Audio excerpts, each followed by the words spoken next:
Juma.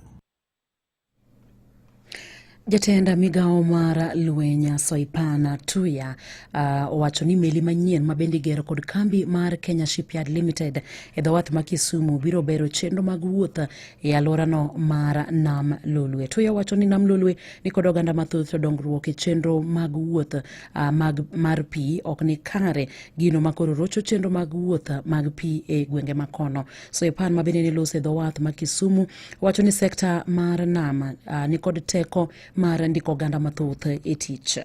Lake Victoria supports a population of over 40 million people across Kenya, Uganda, and Tanzania. Yet, the maritime infrastructure remains underdeveloped. And across Africa, inland waterways move less than 10% of total freight, despite the potential to enhance trade efficiency and reduce road congestion. This ferry is a direct response to that challenge, a strategic investment in mobility, commerce, industrialization, and regional integration.